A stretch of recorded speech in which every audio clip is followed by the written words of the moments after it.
حضرت علی رضی اللہ تعالیٰ عنہ نے فرمایا، کفر کے بعد سب سے بڑا گناہ کسی کی دل آزاری ہے۔ جب کوئی دوست تمہیں اپنا راز بتائے تو سمجھ لینا کہ وہ اپنی عزت تمہیں امانت دے رہا ہے، اس میں کبھی بھی خیانت مت کرنا۔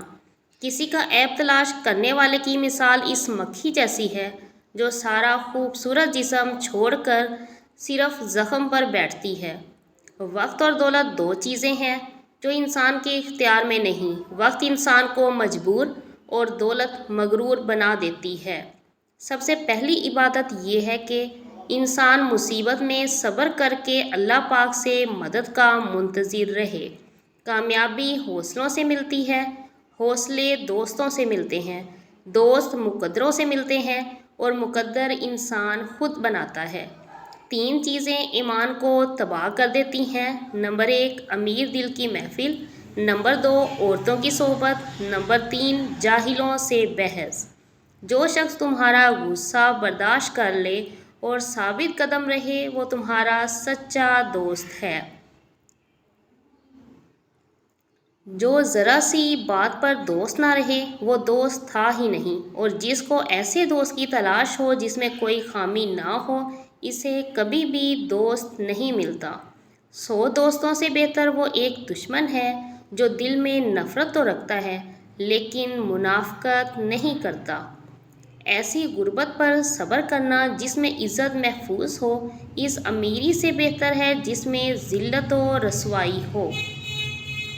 رشتوں کی خوبصورتی ایک دوسرے کی بات کو برداشت کرنے میں ہے۔ بے عیب انسان تلاش کرو گے تو اکیلے رہ جاؤ گے۔ انسان کے کردار کی دو منزلیں ہیں: دل میں اتر جانا یا دل سے اتر جانا۔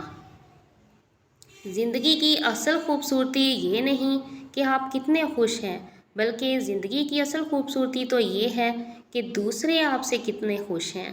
دوستوں کے غم میں ہر حال میں شامل ہوا کرو، لیکن خوشیوں میں تب تک نہ جانا جب تک وہ تمہیں خود نہ بلائیں۔ جس کو تم سے سچی محبت ہوگی وہ تم کو فضول اور ناجائز کاموں سے روکے گا۔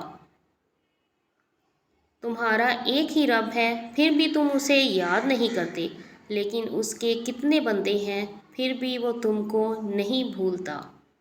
کسی کی مدد کرتے وقت اس کے چہرے کی جانب مت دیکھو، ہو سکتا ہے اس کی شرمندہ آنکھیں تمہارے دل میں غرور کا بیج بو دیں۔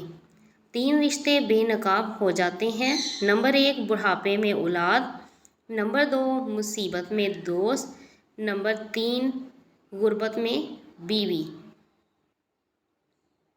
کسی کے خلوص اور پیار کو اس کی بے وقوفی مت سمجھو، ورنہ کسی دن تم خلوص اور پیار تلاش کرو گے اور لوگ تمہیں بے وقوف سمجھیں گے۔ زندگی کو بدلنے میں وقت نہیں لگتا، لیکن وقت کو بدلنے میں زندگی لگ جاتی ہے۔ نیک لوگوں کی صحبت سے ہمیشہ بھلائی ہی ملتی ہے، کیونکہ ہوا جب پھولوں سے گزرتی ہے تو وہ بھی خوشبودار ہو جاتی ہے۔